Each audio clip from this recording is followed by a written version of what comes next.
প্রতিটা প্রবলেম কিন্তু খুবই গুরুত্বপূর্ণ। শুধু প্রতিটা প্রবলেম কি লজিকে এসছে তোমরা ভালো করে খেয়াল রাখো। আসো আমরা সরাসরি প্রবলেমে চলে যাব। ফার্স্ট প্রবলেমটা কি আছে দেখে নাও। 12:36 সমানুপাত 14 কোশ্চেন মার্ক। নর্মালি কি ভাববে তোমরা, 12কে 3 দিয়ে গুণ করবে, 12 দিয়ে 36 পেয়ে যাবে।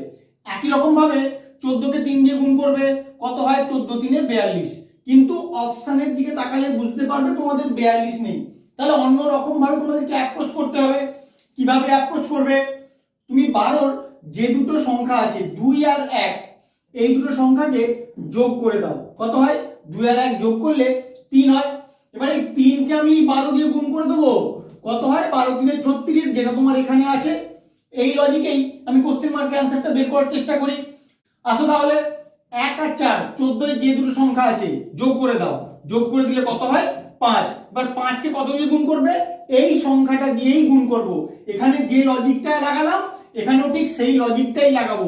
গুণ করলে কত হবে 14 5 70। এবার অপশনের দিকে তাকাও, অপশনের দিকে তাকাও, তোমার অপশন ডি তে আছে 70। এটাই হবে তোমার কারেক্ট অ্যানসার। আর লজিকটা তোমরা ভালো করে খেয়াল রাখো। এই প্রবলেমটায় কোশ্চেন মার্কের অ্যানসারটা বের করার জন্য তুমি কি লজিক অ্যাপ্লাই করবে দেখো কিভাবে করবে। 21 থেকে 9 কিভাবে আসতে পারে, তুমি এই 2 আর 1, 21 এর যে দুটো সংখ্যা সেই দুটোকে যোগ করে দাও। 2 আর 1 যোগ করলে 3 হয়। এবার 3 থেকে কি করে 9 আসবে, 3 এর যদি স্কোয়ার করে দাও তাহলে কিন্তু 9 চলে আসে। সেম লজিকটা এদিকে অ্যাপ্লাই করো। এখানে 31 এ যে দুটো সংখ্যা আছে 3 আর 1 যোগ করে দাও। যোগ করলে কত হয় 4। এখানে যেমন যে সংখ্যাটা যোগফল হয়েছিল তার স্কোয়ার করেছিলাম, এখানেও যোগফলের স্কোয়ার করে দেবো। 4 স্কোয়ার করলে কত হয় 16। এবার অপশনের দিকে তাকাও, অপশনে দেখো তোমার 16 আছে কিনা, 16 আছে তোমার অপশন ডি তে। তাহলে এটাই হবে তোমার কারেক্ট অ্যান্সার। লজিকটা তোমরা শুধু খেয়াল রাখো। এই প্রবলেমটা তোমাদের সিজিএল এক্সামে এসেছিল। তোমরা কি করে কোশ্চেন মার্কের অ্যান্সারটা বের করবে, প্রথমে 22 থেকে 16 আসার একটা লজিক তোমাকে বের করতে হবে। এমনি বিয়োগ করলে কিন্তু তোমার কোনো লাভ হবে না। তার কারণ 22 থেকে 6 বিয়োগ করলে তোমার 16 হয়। একই রকম ভাবে 19 থেকে 6 বিয়োগ করলে তোমার 13 হয়। কিন্তু 13 তোমার অপশনের মধ্যে নেই। তাহলে অন্য কোনো লজিকে তোমাকে ভাবতে হবে। যখন এমনি নর্মাল হইতে হবে না, তখন তোমাকে স্কোয়ার কিউব এরকম কিছু ফর্মে ভাবতে হবে। তাহলে আসো করে নিই। 22 কে আমি স্কোয়ার করে দিই। 22 এর স্কোয়ার করলে কত হয় 484। এবার 484 তে যে সংখ্যাগুলো আছে সেই সংখ্যাগুলোকে আমি অ্যাড করে দেবো। কত হয় 8 4 12, 12 আর 4 16, যেটা তোমার এখানে আছে। এই লজিকে আমি এদিকের অ্যান্সারটা বের করার চেষ্টা করি। 19 এর স্কোয়ার করে দেবো। 19 এর স্কোয়ার করলে কত হয় 361। 361 তে যে তিনটে সংখ্যা আছে সেই তিনটে সংখ্যাকে যোগ করলে কত হয় 6 আর 3 9 আর 1 10। এবার অপশনের দিকে তাকাও, অপশনে দেখো তোমার 10 আছে অপশন এ তে। তাহলে এটাই হবে তোমার কারেক্ট অ্যান্সার। তোমরা শুধু লজিকটা ভালো করে খেয়াল রাখো।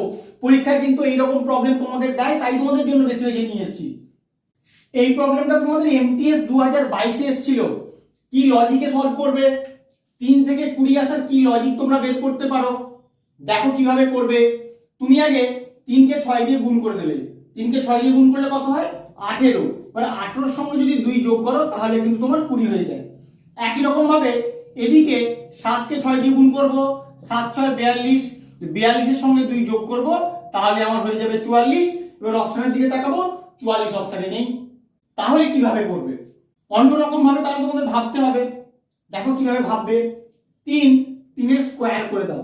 3 এর স্কোয়ার করলে কত হয় 9। মানে 9 থেকে 20 কি করে আনবে, 9 এর সঙ্গে তুমি 1 যোগ করো, কত হয় 10। এই 10 কে যদি 2 দিয়ে গুণ করো তাহলে কিন্তু তোমার 20 আসে, যেটা এখানে আছে। সেম লজিকটা এদিকে অ্যাপ্লাই করো, দেখো তোমার অ্যান্সার আসে কিনা। 7 এর স্কোয়ার করে দাও। 7 এর স্কোয়ার করলে কত হয় 7 7 49। এবার 49 এর সঙ্গে আমি 1 যোগ করে দেবো। এখানে যেমন 1 যোগ করেছিলাম, কত হয় 50। এবার 50 কে এই যে 2 এখানে গুণ করেছিলাম, এখানেও সেম 2 দিয়ে গুণ করে দেবো। 50 দুগুণে কত হয় 100। এবার অপশনের দিকে তাকাবো, অপশনে কিন্তু আছে তোমার 100। তাহলে এই লজিকে কিন্তু তোমাদের এসছে। ভালো করে খেয়াল রাখো আমি কোনটা কি লজিকে আনছি।